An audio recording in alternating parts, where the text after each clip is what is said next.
Hello, everybody. Welcome back to the show. We're going to talk about the Waco Foundation today. I'm pretty excited to learn about all the things the Waco Foundation is up to. We've got Betsy Daniels, who's Director of Marketing Communications, and Marlayna Massey, who's the Duncan Scholars Director. And you and I have a commonality. Your dad, Jesse, so we used to work with him at Channel 25. And of course, then he was the photog for the city, WISD. Yes.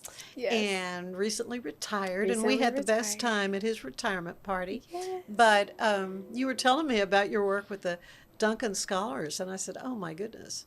We've got to talk more about that. But first of all, Waco Foundation, this started back in 58. Mm-hmm. So very small beginning. Yes. $30,000 gift. Yes. From the Parrots. Mm-hmm. And now it's like millions and millions. Yes. So the foundation currently manages over $150 million in charitable assets. So we have grown quite a bit over the years. Well, and what that means to the community Mm-hmm. over the years, because this money, well, you're pretty targeted, aren't you? I mean, the mission of what you're doing, stewardship, integrity, humility. I love that. And looking at your website, what do those three keywords mean to you, Marlayna? I feel like it means it really encompasses Waco and all what Waco is and what we try to provide to Waco. And Waco Foundation, and I think this is such a really good reason why we're here today, is to explain all of the amazing things that go into the work that we do at the foundation and how it really makes a larger impact to the Waco community. And so all of those things impact the humility, that all of those things, they encompass all of what Waco is and what we try to help within our community. Well, specifically, the Duncan Scholars, this is partnering with WISD, right? In finding students to help them become successful in their secondary education, right? That's correct. And their further education. Yeah, so currently our partnership is at Waco ISD, so we would partner with Waco High School and University High School, and we select our students from there. Yeah. So what does this mean, and how many students do you deal with? So currently we are taking just a small percentage of students who counselors help us determine would be a really good fit in the Duncan Scholars Program. And the reason why is because we are helping support these students go to McLennan Community College. And so these are students that would be that have high potential of being successful at MCC, and then potentially have the opportunity to transfer to the University Center or to Baylor University. Mm-hmm. So it's strictly that track, or what? Do you have an involvement like with TSTC? Not currently, Okay. But our goal really is to make sure that students graduate debt-free. That is our ultimate goal. Wow. And so staying in Waco is the way to do it.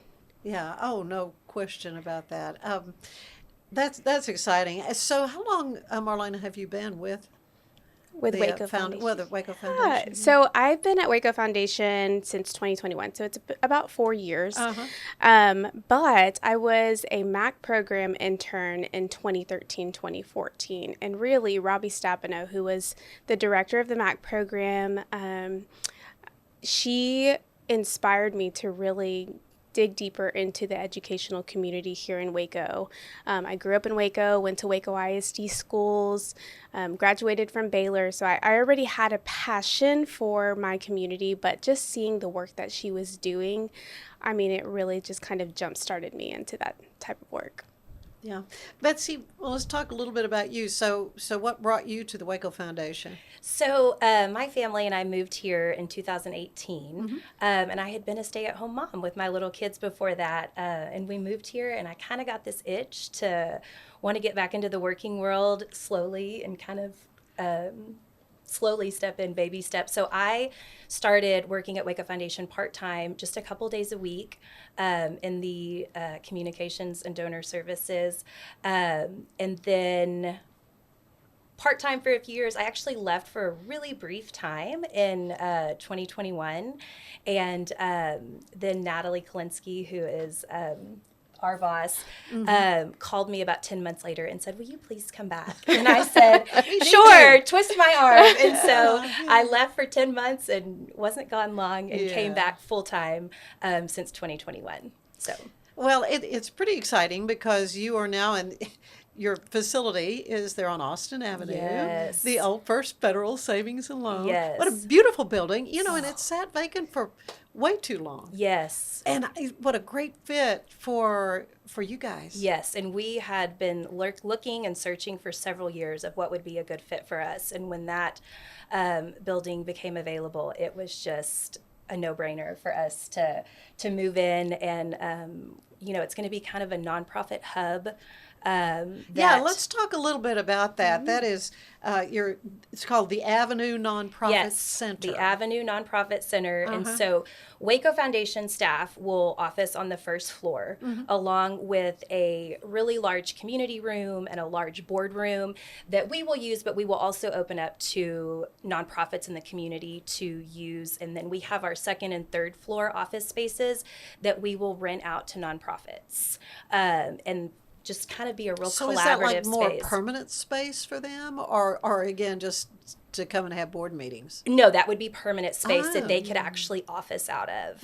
And so the second and third floor have already had their renovations, and we are moving forward with leasing those out to nonprofits. And then hopefully the first floor renovations will start in the next 5 to 6 months. And that'll probably take a year or so to finish the final renovations on the bottom floor. But we're really, really excited about just being a hub for all the nonprofits in the town. Well, yeah. I mean, you'll be just right in the thick of things. Can you share with me, who some of these nonprofits are that'll be with y'all? Well, we haven't officially leased out any yet, but we had an open house at the beginning of June and invited all our nonprofit partners to come. And so we're kind of trying to figure out now who needs space, what space would be best for each group, and kind of moving forward with that.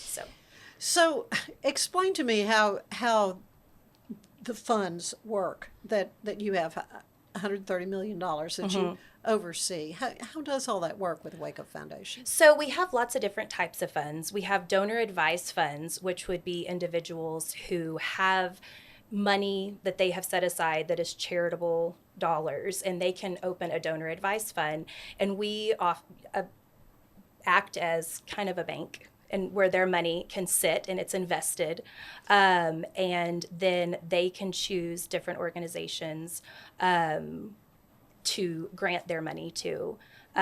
So we have a lot of donor advised funds. We have agency funds, so we house funds for nonprofits in the community. And again, all of it is invested. And since we, have access to, since we have such a large $150 million, it's good access for them that they couldn't get on their own to have those funds invested. So, So who handles that part of it?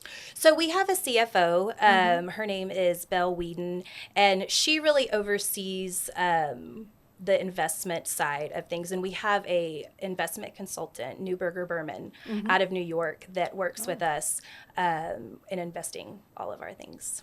So so nonprofits can kind of have their little account there, hopefully a big account. That's the idea. A big account, and use that for operating expenses or grants. And or there's a couple different types of funds. An endowment fund, which really is for the longevity of the nonprofit. So that's a key concern, I think, for a lot of organizations is, down the road, how can we be sustainable? Right. And so an endowment is a great way to do that.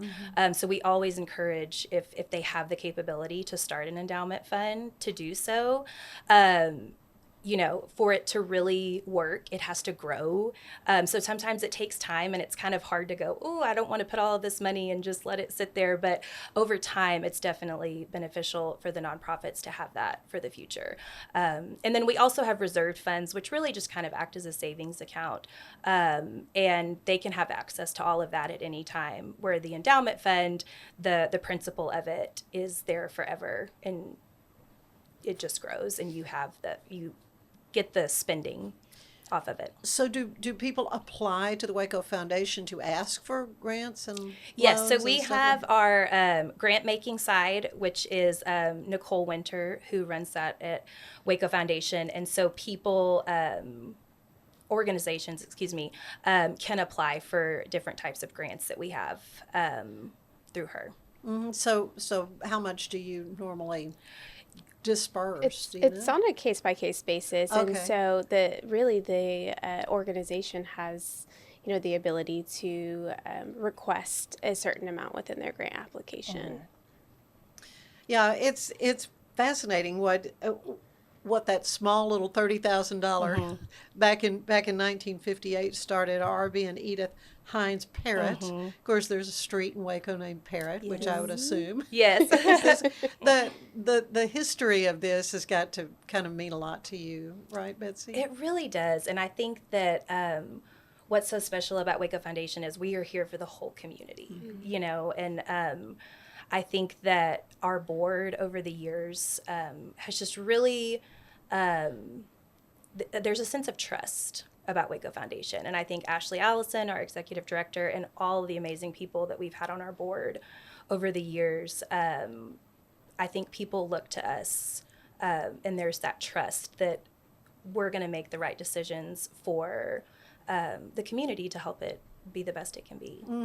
So many, and so many kind of new organizations, like think of the Waco Bridge, is something that the Waco Foundation was Yes. integral in helping to kind of kickstart. Yeah, so Natalie Kolinsky at our office, probably 5 or 6 years ago, really started diving into local news and how, so many newspapers across the country and local little towns are just They're going away. right. Yeah, And struggling. news is critical to have a thriving community. And so it was a long, long road and a lot of work, but we're so thrilled that the Waco Bridge is getting off the ground. And Yeah. we're so excited to see. Yeah, it's where it it's goes. really kind of a pilot program It really for is. Texas Tribune to start this. But just the kind of things that Waco Foundation is interested in for the betterment of the community, right? Marlayna? Yeah, for sure. I mean, and it's so exciting too to see that there are people within our community that are already engaging with Waco Bridge, and really, I mean, even the new employees of Waco Bridge, they are community people. They are people that have been in our community, have been, are very much aware of all of the things that have already been happening in the history of all of it, and so it's exciting to kind of see this pilot start. Yeah, it's underway. Well, a lot more we want to talk about with what Waco Foundation is doing. You've got concert fundraisers and things that you've been doing. And so when we come back, we will hear about that. Stay with us. Revive Superfood Smoothies. Pill, pour, blend, and enjoy. All within the comfort of my own home.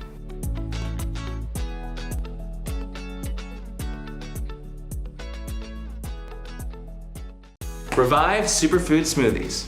Peel, blend, and enjoy. Fast and easy, and I'm out the door.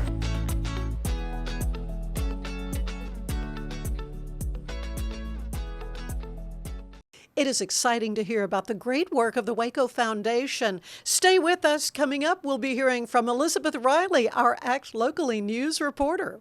This is the Sonos Arc Ultra, and this is what you need to know about. It represents one of the easiest ways to get into high-quality home cinema without loads of cables and faffing around. And that's because the Arc Ultra provides full Dolby Atmos without any rear speakers thanks to its sound motion technology. And Sonos is actually calling sound motion one of the most significant breakthroughs in audio engineering in nearly 100 years. It's an amazing setup, it sounds absolutely fantastic, I love the absence of fat. If you're a Sonos person, there's a reason you're watching this video.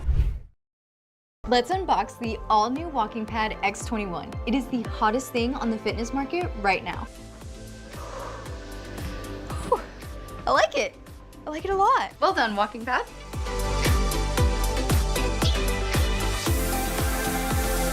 So after using the Walking Pad, I absolutely loved it. For the price, I adore it. I highly recommend it.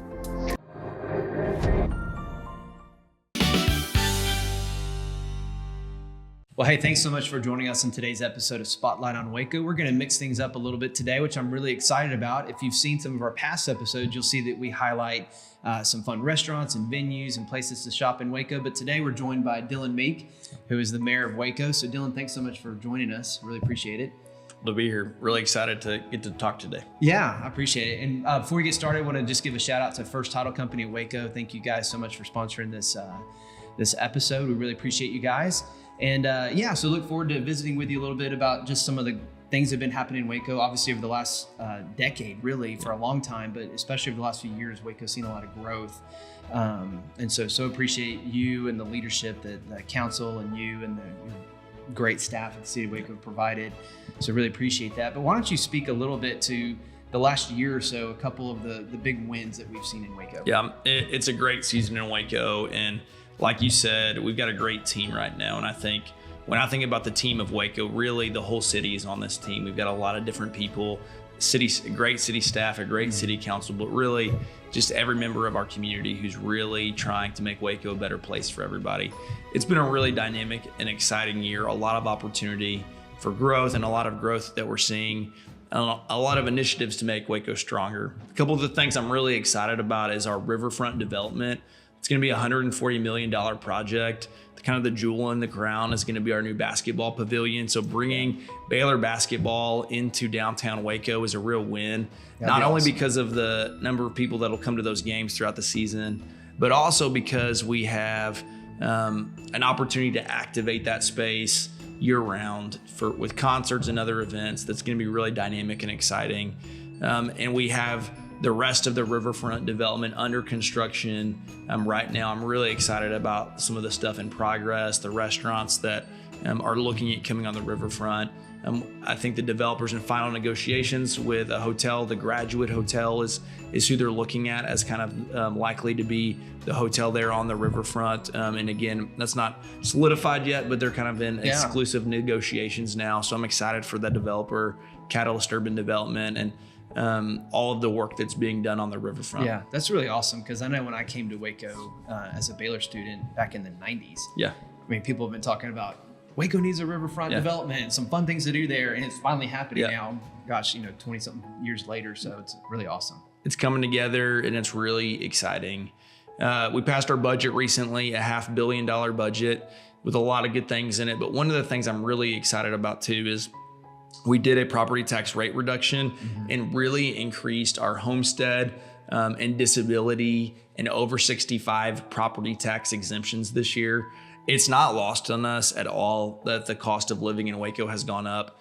And we're balancing that with the cost of construction for city projects going up. Streets and infrastructure projects have increased. And the labor market looks different than it did a few years ago. And as costs have gone up and inflation has become a reality, we want to make sure that we're taking care of our own employees. So that's on one hand. And then on the other hand, recognizing one of our primary revenue streams is property taxes, and we can potentially control that by trying to reduce those where we can. So our property tax rate is lower than it's been since 2007. And we've seen nearly $6 million of lost revenue that we've given back to the taxpayer through these exemptions that we've implemented.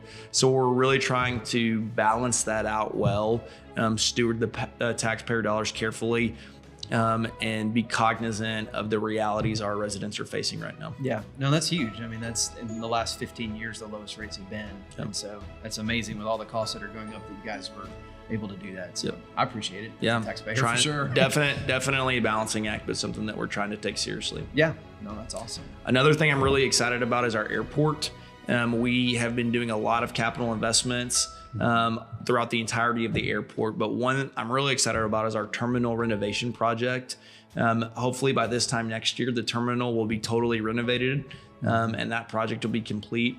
And we're also looking ahead at the potential of bringing in new carriers into the airport as well, and willing to give incentives for that. If we need to incentivize for that, we're going to do it, because I think there's an ROI to the taxpayer if we can grow our economy and our tourism base and provide a benefit to our residents by really ensuring that there's consistent flights in and out of Waco. Yeah, oh, that's awesome. That's really cool. Really excited about that. The last thing I'll say is, as we were talking about a minute ago, probably not going to win any beauty pageants, but infrastructure. We've put more money in to capital investments in Waco than we ever have. Streets, water, sewer, these are really important aspects to our growing city. And that includes the edges of town, making sure we have good infrastructure, converting, old farm roads into bigger streets, as well as in the middle of town. The other day, we were renovating or reconstructing a street and the water infrastructure under that street. And there was literally a wooden pipe that was still in use, getting water to users. Yeah. So, 2 words, deferred maintenance. Yeah. So we are really committed to making sure that as Waco grows, we have the infrastructure to support that. Yeah. And that's where so much of our money is going to. Yeah, that's awesome. Well, I know just as a realtor here in town, people are asking a lot about, what's going to continue to happen in Waco in terms of the growth and the areas and all that. And we've seen that so much over the last few years, but it really will continue to grow, I think. And so I think putting 100%. The money into the infrastructure, because we've got people moving here every year, by the hundreds. And so Waco's a very ideal city because Texas is a desirable state, a business-friendly economy, and we're seeing a lot of growth throughout the state of Texas. And Waco's obviously right in the middle of DFW and Austin, so we're seeing a lot of people have an attraction and interest in coming here. Yeah, no, that's awesome. Well, that's great. What would you say moving into 2023 and beyond that you see as maybe 2 or 3 areas of continued growth or challenges that might be before us of how do we continue to be a business, family-friendly environment for the people of Waco? Housing is definitely one of the top concerns, and it's interesting where we kind of are in the market right now, but we definitely have a strong commitment to really trying to deploy strategies to increase the affordable housing supply in Waco and increase the housing supply period in Waco. We did a study recently that showed we have about 5,000 too few of houses than we need right now. And so we're committed to trying to deploy strategies in the core of the city and on the edges of the city to make sure there's affordable housing stock. We've looked at housing, our housing study. We have a housing study that we're going to be deploying. So I'm really excited about that. Yeah, that's awesome. Continued infrastructure is going to be another priority. Like I mentioned, really making sure that we get roads and water into the edges of the city where we're seeing so much growth in a thoughtful, strategic, proactive way is going to be really important. I think you're going to continue to see a lot of economic development in Waco. We see a lot of growth in the economy and exciting business announcements coming. And one of the things I really want to do is make sure that we're connecting people in our community to wealth building opportunities, particularly the most vulnerable and financially secure. Really want to make sure that those guys, that our community members have access to wealth. And so how do we support entrepreneurs and also connect people to job and job training opportunities? Yeah, no, that's awesome.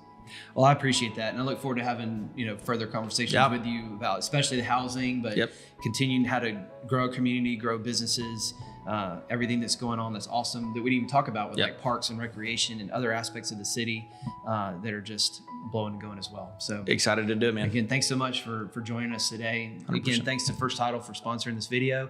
As always, guys, please follow us, like the channel. We'd love to connect with you in further episodes. And if you have any questions that you're like, hey, we talk with Dylan in the future, specific questions, please message us. We'd love to address those as well. Thank you so much.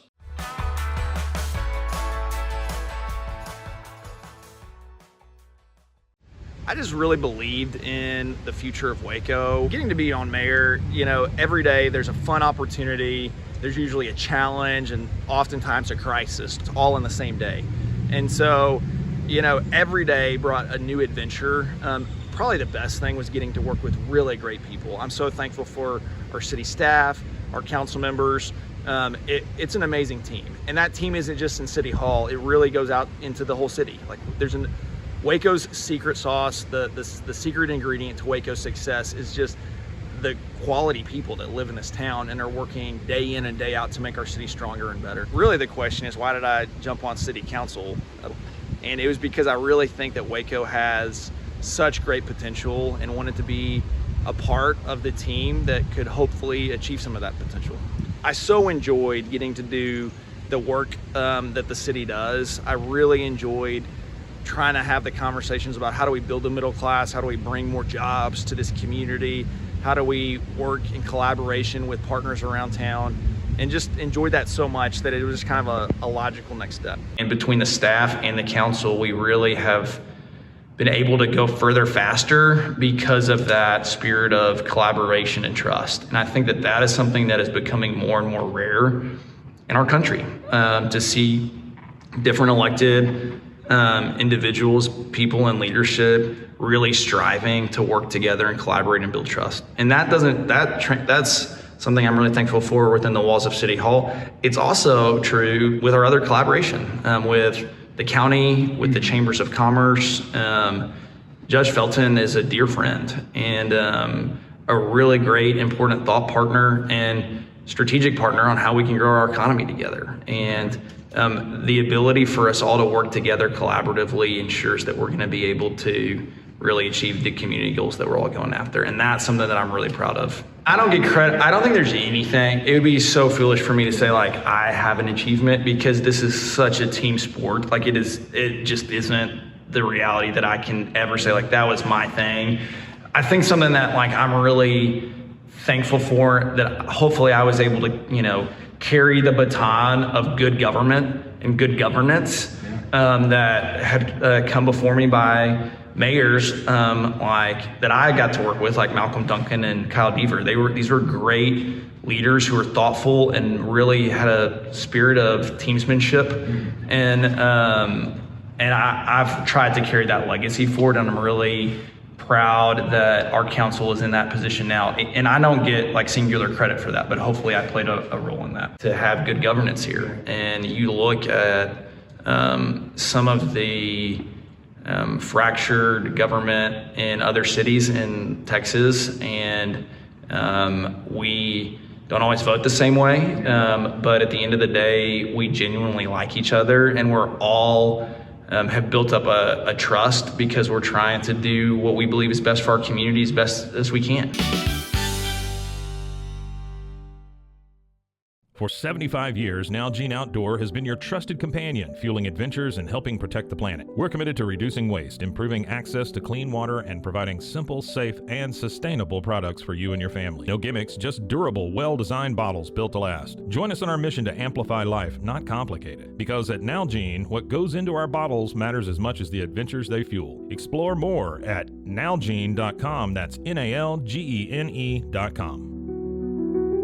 If I've learned anything in the last year, it's that to show up as my best, I need to make intentional choices. And that goes back to the absolute basics. Number one, it's I have to move. And number two, to stay hydrated. I have been using molecular hydrogen from Water and Wellness to support my health and well-being. It helps with energy, recovery, liver health, and more. The hydrogen has been a game-changing addition to my own wellness routine. The tablets dissolve into my water and deliver powerful minerals to help my body feel its best all day long.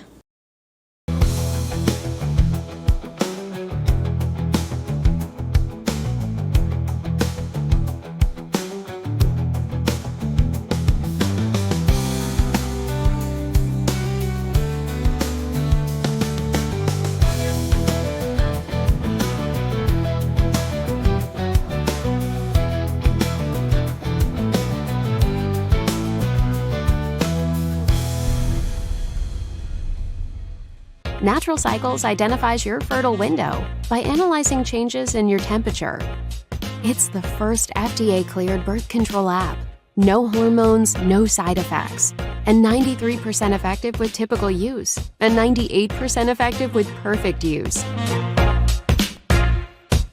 Just measure in the morning, add your temperature into the app, then learn which days you can and cannot get pregnant. It's that easy. Learn more at naturalcycles.com.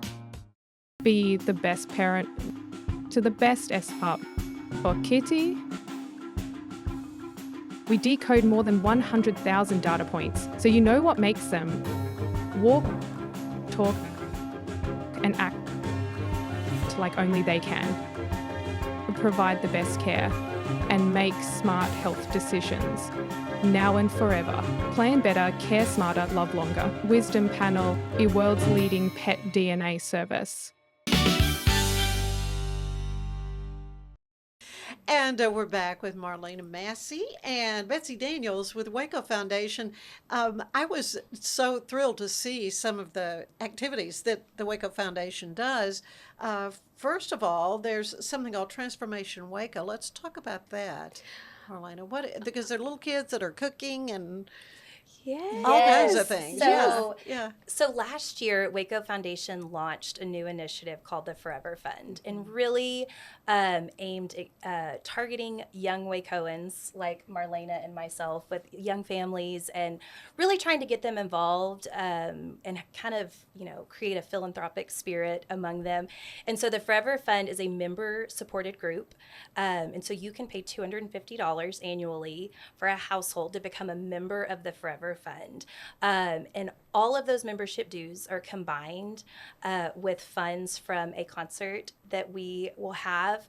And each year, the Forever Fund members get to choose an organization locally that will receive the funds. And so last year, in our inaugural year, Transformation Waco received the first Forever Fund grant, which was so exciting, and because they do such great work. They partner with Waco ISD students and families, and like you said, they do after school programs where they're equipping the kids with how to make a meal. And not only do they teach them how to do it, but they get to take it home to their families. And it was just really neat. And they have the Rappaport Eye Clinic where students in Waco ISD get to come, and they have an optometrist on staff that sees kids several days a week, and they do eye exams right in there. They have a wall of glasses just like if you went. Really? And it's all free of charge to the kids. And that was a really neat experience. Some of our Forever Fund committee members got to go and visit.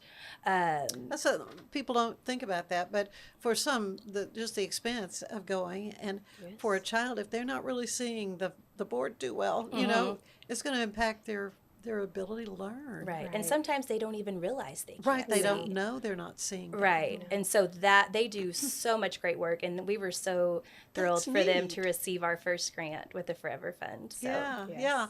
And back to the Duncan Scholars, though you're working with specific students, right? And kind of helping them with coaching and a lot of different aspects as far as trying to ensure their success in school, right? Right. Do you have do you have one-on-one time with these students? Yes. In what you're doing? Yes. So we actually started the program, piloted it as well, starting in 2022 with our 2023 seniors. So we are actually just in our third year of, our third group graduating from high school and then continuing to MCC. And so how many students? So currently we have around 100 students attending MCC starting in the fall. And then we will make our selection of new seniors starting in the fall as well. So currently we meet with students one-on-one. We require them to meet at least one-on-one with us twice per semester, so we can check in on them, make sure things are going right, especially within their senior year. There is so much going on, from applying to colleges, applying to scholarship, applying to financial aid, all of those things that students, especially first generation students, I was going to might say, not I have. bet some are first generation. Yes, Yeah. actually around 80% of our students are first generation really? students, and so that's a pretty high population, and there's just so much work still to be done with these kiddos. And we have so much fun meeting with them, being on campus with them, building those relationships, making sure that they know that we're here for them, and our ultimate goal is for them to graduate with a degree, hopefully debt free. I have to brag on Marlayna some more, and Yvette, her counterpart. They really have created a culture for these kids, and it's beyond just finance. They are there with them when hurdles come along, in all different circumstances, and they really they just do so much with these kids, and it is really, really neat to watch. I'm so excited to learn more about that. Got another question. What's the Pie Society? So Pie Society is a legacy society. So leaving a piece of your pie to the community. Okay. So that's where the pie comes in. So it would be if a donor decided that upon their death that they would leave a percentage of their estate to a local nonprofit. And that doesn't have to be Waco Foundation, but we just are trying to encourage planned giving for all of our local nonprofits. And so it's something that we started, I think, in 2018. So it's been around a little bit. Yeah, and so it's just a way to let people know that, it doesn't have to be right now when you are living to donate, but more just for after planning for after you're gone. The Pie Society. So you do have a lot of different ways for folks to give. Yes. And of course your website is wonderful. It's a lot of information on it. Yes. Frankly, you have a lot of things to see. But yeah, so let's talk a little bit about that. How folks can begin to think about what kind of legacy maybe they want to leave. How to earmark funds for, or just leave it to the Waco Foundation and let them decide. And people do lots of different things. We have received lots of bequests from individuals who say, here it is, I entrust you to be the steward of this money. And then there are people like Malcolm Duncan Sr. who left a bequest and said, I want this to go for the students and helping them graduate debt-free. So that was a very specific thing that, it was formerly the MAC program, and then after his bequest, it became the Duncan Scholars. So I think it just kind of depends on if a donor has a very specific interest in something, or if they just know that needs change over time and trust our board to make those right decisions when problems come up in the community. Well, let's talk a little bit about the board. Tell me who all. So we just got a brand new board chair, Chris McSwain. Yeah. As of April 1st is our new board chair. Good for her. And Dr. Sue Battle is our vice chair, and former Mayor Dylan Meek is our secretary. And then we also have so many great community members. We have Mike Raymond. Melly Whitcliffe. Walter Abercrombie. Walter Abercrombie is a fairly new trustee. Trying to think. I may be putting you on the spot. That's okay. That's okay. But our board, they serve 2 5-year terms on our board. I was stunned to see how long. So it is a very long time, but it feels. And Sherman Ayers, right? He just stepped down, and Malcolm Duncan Jr. also just rolled off our board.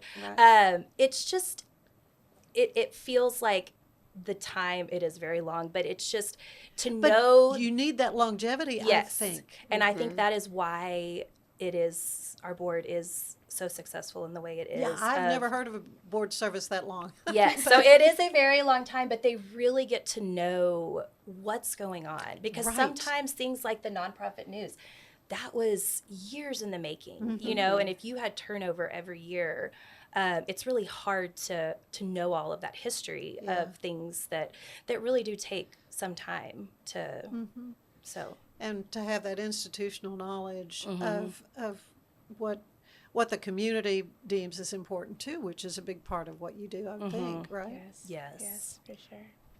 Yeah, it's really, to me, it's a joy to get to learn more about the Waco Foundation, something I've always heard of, and been involved in some other nonprofits that have money in the Waco, and how all that works. But yeah, it's something that's so necessary for a community to keep the health of these nonprofits, and it seems like we've got a lot we do of these organizations. Yes, and one other thing that I don't think we've mentioned that we do, our capacity building, is we not only financially support the nonprofits, but we bring in experts in the fields of fundraising and board governance, and we offer trainings to nonprofits so they can build their board to be as good as it can be, and fundraising, because that's a huge part of nonprofits is the fundraising. And so we offer these capacity building trainings to nonprofits as a part of our grant making side of things. So it's not just giving money. It's really training them and allowing them to be successful. Yeah, the philanthropy in the community, though, is so heartwarming to see. I mean, this is such a giving. Oh, yes, it really is. Yeah. Well, it's exciting for me to learn more about it and what all you're doing. How can folks help with what you're doing at the Waco Foundation aside from just giving? I mean, do you have opportunity for people to volunteer and help with things, or? Yeah. So with Duncan Scholars specifically, we love to have volunteers. We love to have community members, community leaders come in and speak with our students, especially if they're from Waco and they are a product of the University Center at MCC, or just, graduated with the degree, and tell about their story and how they've come to where they are now is so important for our kiddos to see, but even to potentially have mentors. Or every year we do a retreat for our students as well. And so we are joining 2 high school cohorts into one. And so sometimes we can be a little bit shy with each other. And so we really try to bring in that sense of community within our cohorts on this in the summers. And so we've had amazing speakers, amazing trainers come in and meet with our kids. Dr. Mito Diaz-Espinosa, who's the new CEO and chair of the Hispanic Chamber of Commerce. He has been with our group for 2 summers now, providing first-generation trainings to our kiddos. And I mean, just there have been so many great partners that we've had even here at the Alico. We partner with American Life to actually bring our kids to the top of the Alico building, which is really fun. I've not been up there yet. Before I had that experience one time with Leadership Waco, and I was like, our kids need to do this. This is a big Waco bucket list item. No kidding. And so we just, anything really that a community member would like to share with our students, we're so happy to have them join us. For sure. And of course, we know where you are now. Yes. Right there on Austin Avenue. And you say the space has pretty much been renovated, and the second and just third about floor good to go? are ready to go. And so we're actually, Waco Foundation right now is officing at the building next door at 1200 Austin. And it shares a parking lot, so it's right there. But that's where we are now until we can get into the first floor of the new space. But it's exciting. There's lots of exciting things going on. Well, you ladies are just knocking it out of the park. I'm so excited to see what's happening there, and to see how you're able to help all these nonprofits in this community and foundations and so forth that are so needed in a community. I also too wanted to brag on Betsy, because the whole Forever Fund, the idea, all of the concept, all was her doing. And I mean, you started off as going to it was a trip to Abilene, correct? And then that's where the idea was kind of sparked. So the Community Foundation in Abilene, that's where I'm from, has a giving circle like this. And so we went several summers ago and visited with them. And theirs has been around for quite some time and very successful. But we really just wanted to engage with that younger generation who kind of goes, yeah, I know about Waco Foundation, but I don't really know what they do. And so the Forever Fund really gives an opportunity, kind of a full circle moment, to be philanthropic, to learn about some of our nonprofits and how the grant making works. It really kind of is just a full circle way for young Wacoans to see what we get to do. So. Yeah.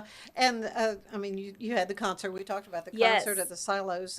Long Live the Songwriters. Yes. Is this something you're doing the same format every year? So and what time of year do you do that? Yes. So we have membership open right now. Okay. And so you can go to our website at wacofoundation.org/foreverfund.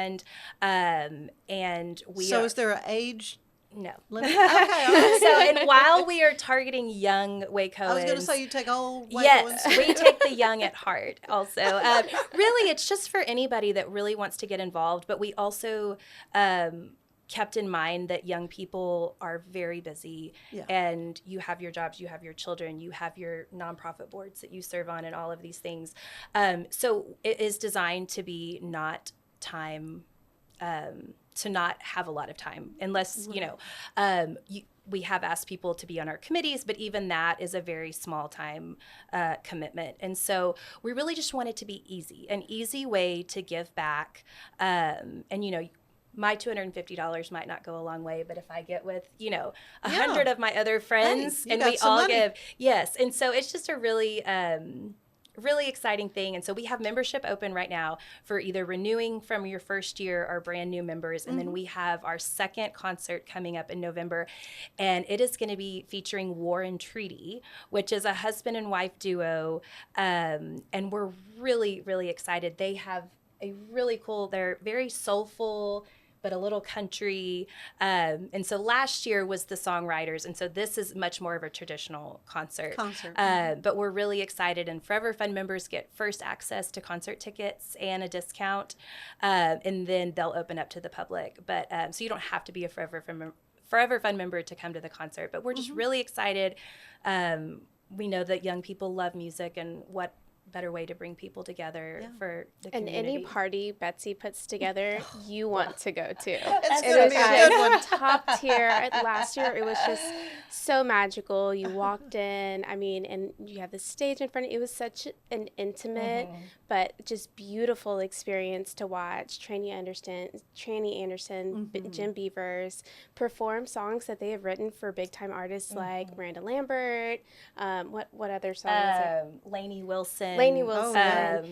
And I understand you know Tranny country was better than I writing do, so I something probably for said it Reba. wrong. Just kind of at a last minute request.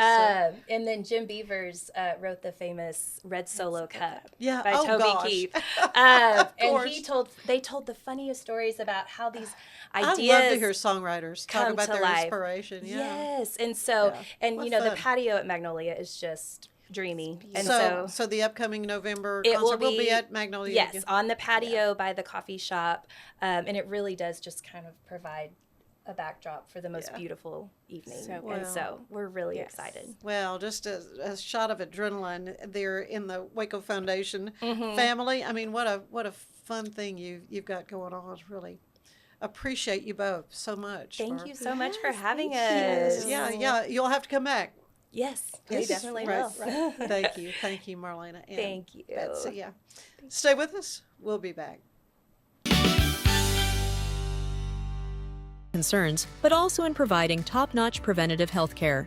We're proud to connect pet owners to a vast network of licensed veterinary professionals, ready to address any immediate concerns and expand access to pet care. Book your first appointment today. I just got my Colgate Advanced LED Whitening Treatment in the mail, and I am very excited to have dramatically whiter teeth in just 10 days. My teeth are going to be 6 shades whiter. The treatment is enamel safe and hassle-free. It's even designed for my sensitive teeth. Let's open it up. Inside we have the blue light whitening device. It's a charger for after each treatment as well. There's a full 10-day supply, and it looks easy to apply. Order yours today at shop.colgate.com. Hi, my name's Erica, and today I'm going to be taking you through my skincare routine using the Tasmanian Spring Water range from Sand & Sky. This range is really good for dry and dehydrated skin like myself. It's packed with 2 types of hyaluronic acid and fermented sea kelp to reduce redness and irritation, which I experience daily. So that's it. It's so quick and so easy, and my skin feels so dewy and so hydrated.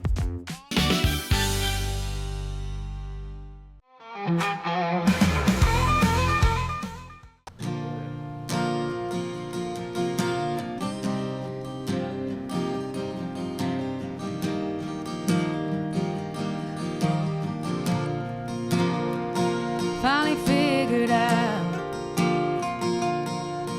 yeah, the gas tank is running on E.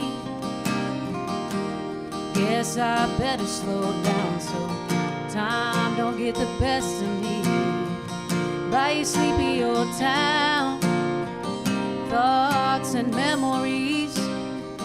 No matter how far the distance, freedom don't feel free. I'm crying out, I'm crying out. Where do I belong? Where do I belong? Is it somewhere new, someplace I've known? Where did I go wrong? Where did I go wrong? Where do I belong?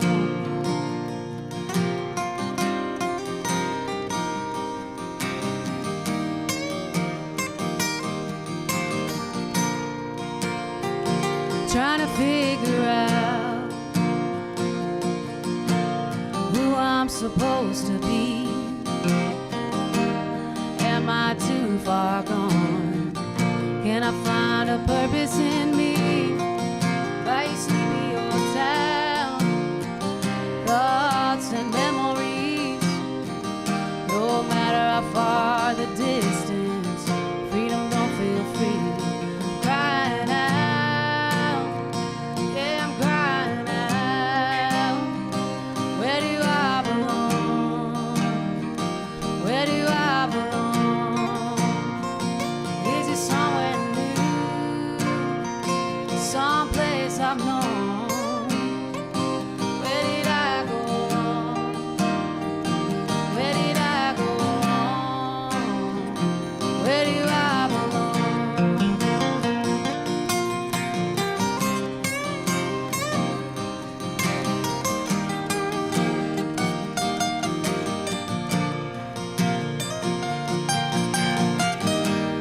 As the sun goes down, this world keeps spinning around, and I wonder if you notice me.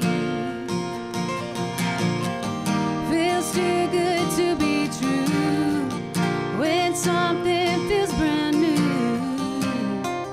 Yeah, I guess we'll have to wait and see.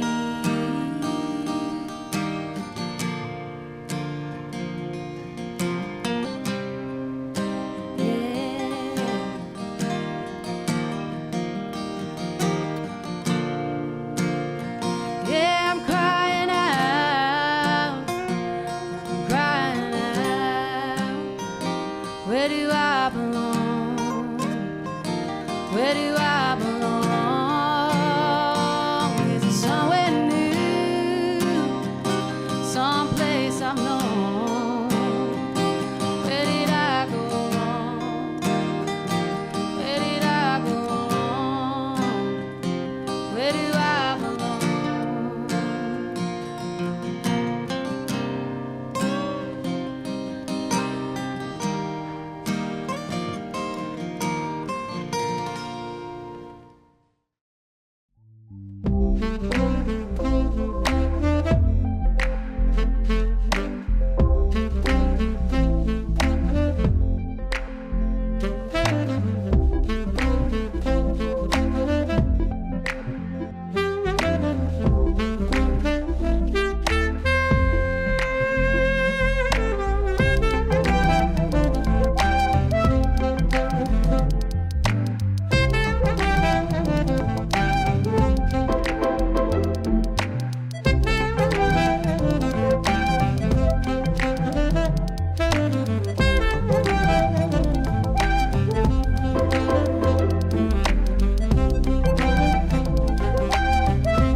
All you have to do is tap your Popple to the back of someone's phone, like that, and they instantly get your social media and contact info right on their screen. They don't need an app or a Popple to receive your info. With our feature called Popple Direct, you can pop one of your links directly.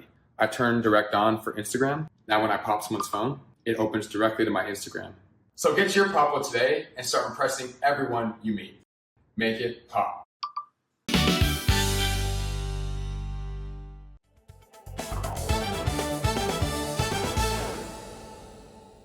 The Waco Pack is putting on a punk summer. 6 bands, 1 stage, and a whole lot of attitude is going to be in Waco tonight, Monday, July 28th from 6:30 p.m.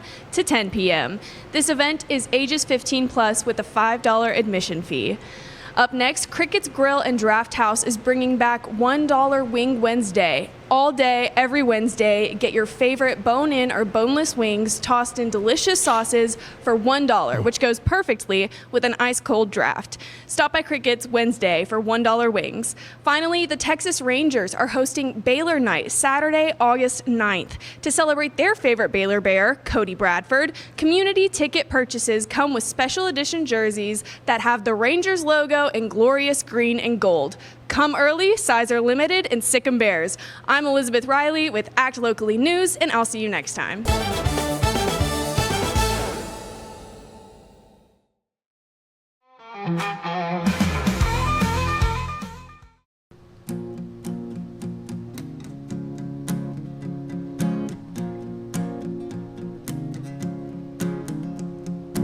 Whiskey doesn't hold the fire it used to.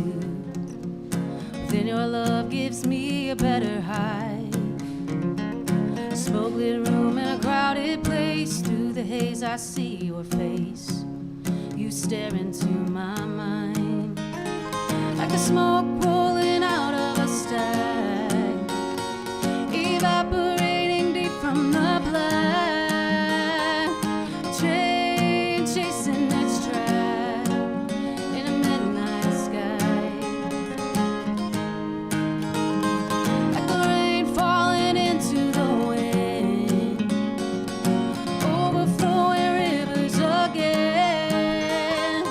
Sinner washing all of the sin when they see the light.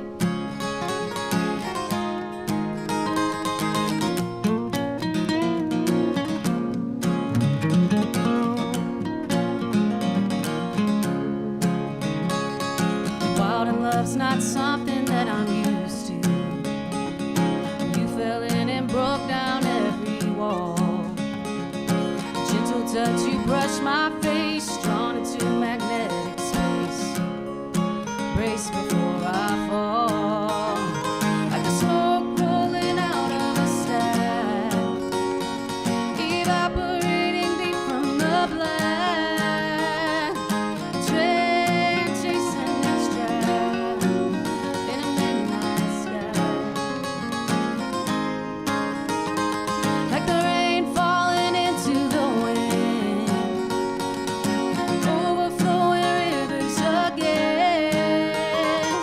Sinner washing all of the sin when they see the light. Yeah, when they see the light.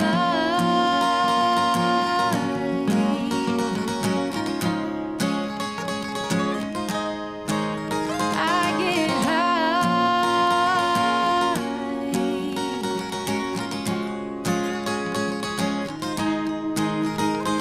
Like a drip rolling out of a stack, evaporating deep from the black.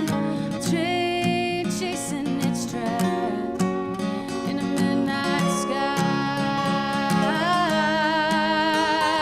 Like the rain falling into the wind, overflowing rivers again. Sinner washing all of the sin when they see the light. Yeah, I get high.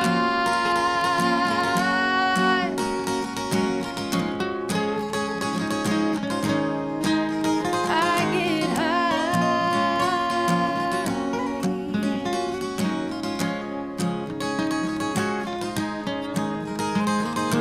Whiskey doesn't hold the fire it used to. Then your love gives me a better high.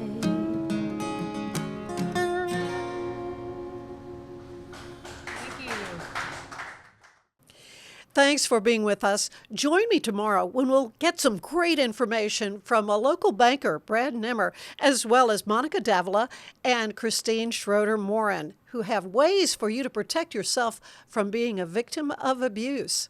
Have a great day.